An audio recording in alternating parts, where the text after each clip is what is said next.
tá chovendo pergunta aqui sobre amamentação e fala. Galera tá dizendo assim, já ouvi muito que meu filho de 2 anos e lá vai pedrada não fala porque mama. Quero te ouvir depois. Seria mais, assim, a lógica seria mais o inverso, né? Meu filho tem problema de fala e ele não amamentou. Então, olha aí, vamos tentar entender como é que tá essa conexão cérebro-boca, né? Como é que tá essa estrutura, como é que tá essa funcionalidade.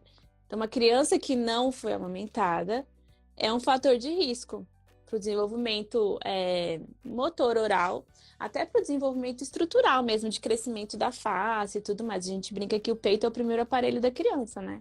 Ele faz o queixo crescer. O bebê nasce retrognata para ele conseguir passar pelo canal de parto, né, Cris? Então, ele precisa dessa projeção e o seio funciona muito bem para isso. Diferente da mamadeira, onde tem um bico projetado e ele só aperta assim, o movimento é diferente, né? Enfim, então assim, nada, a frase que eu gostaria que vocês gravassem é: nada na fisiologia da amamentação atrapalha a fala. Nada. Nada. Tá? Natureza, milhões de anos aí, né? Com licença. Agora, às vezes a amamentação, a forma como ela está estabelecida, ela nos dá informações sobre a dinâmica mãe-bebê.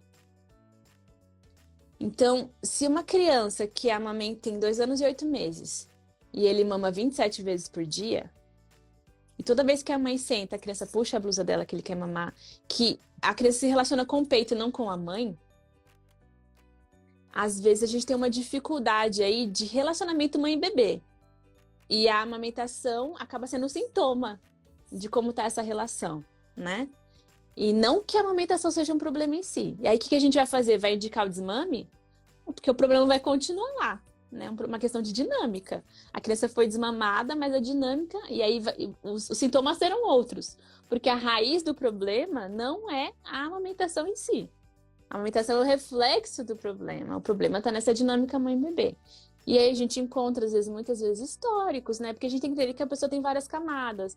Houve uma perda gestacional. Eu perdi minha mãe bem na época que meu filho nasceu e eu me apeguei muito a ele. E agora eu tenho dificuldade de colocar um espaço entre eu e ele para que haja um diálogo ali no meio. E o peito preencheu esse espaço. E aí, como que a gente vai se comunicar, né? Se o peito é intermediário e não a linguagem?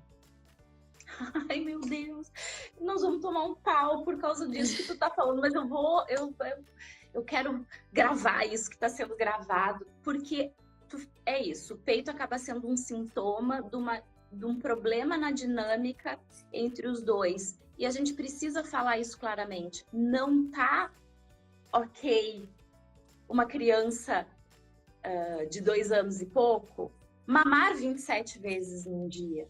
Não tá, vamos falar claro, não está ok, porque é isso, ele virou esse intermediário, ele virou um sintoma. E aí não adianta o profissional dizer assim, desmama que vai falar, se ele não trabalhar a relação, que é o que eu faço dentro das consultorias de desmame, né? É a gente entender, e é isso que eu sou execrada, porque as pessoas acham que eu vou lá e vou dizer, tira o peito de qualquer forma.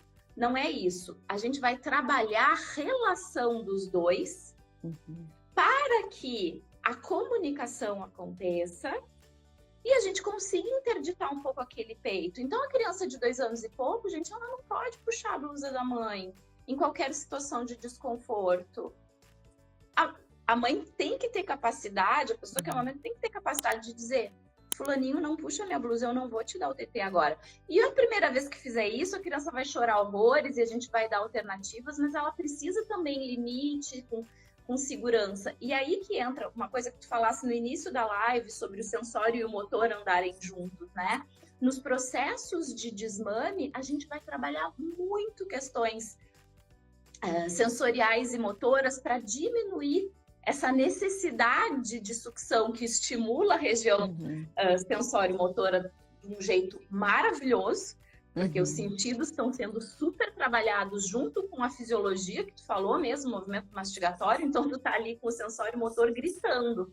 Gente, peito é o melhor dos mundos, tu tem um super estímulo ali, né? Que é difícil tu ter de outras formas. Então, não é tu só dar um corte, tirar o peito, porque a criança vai se desorganizar, ela vai fazer uma busca, ela vai precisar de um aporte sensorial ali muito grande, um aporte motor, né? Então, tu tirar total o peito e a criança começa a morder coisas, morder objetos, se morder, ela tá te dizendo claramente, eu preciso de estímulo sensório-motor.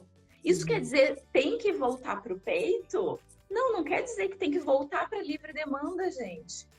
Quer dizer que a gente precisa enriquecer o ambiente dela, que é a treta onde me atacam. Ah, não, a criança que está sendo desmamada começa a morder tudo, e aí essas consultoras de desmame estão causando vício oral. Eu não sei o jeito que os outros trabalham, a forma que eu trabalho quando eu vejo isso é, gente, essa criança está pedindo muito enriquecimento ambiental. E aí tu vai fazer uma anamnese, a criança só come purê. Criança vegetariana, gente, vou botar entre aspas no sentido de nós, enquanto espécie humana, somos onívoros, tá? A carne é uma parte importante da nossa dieta. Por questões, respeito muito o vegetarianismo e o veganismo enquanto questões filosóficas. Eles não são questões biológicas. Então, criança pequenininha vegetariana, no sentido de Cris, ele não gosta de carne, ele mastiga e gospe, nunca gostou. Pode ter certeza que é uma criança que vai ter alguma questão sensório-oral, ou vai ter um freio, ou foi uma criança que fazia muito gag, está traumatizada, ou foi muito manipulada. Biologicamente, recusar carne não é o nosso perfil, regular, né? O que é o esperado. Então, a criança que não come carne, ela tem uma pouca tônus, porque mastigar carne... É dificuldade de elaborar o alimento. E aí é uma criança que vai ter dificuldade em alguns fonemas, que vai trocar letra. Então, a criança maior que tá cuspindo carne ainda, ela vai ter dificuldade de fazer alguns fonemas. A criança que não tem força para comer uma carne, muitas vezes é a criança que é respirador oral. Né? E daí esse tônus foi prejudicado porque quebrou essa pressão negativa intra-oral e desabou tudo, né?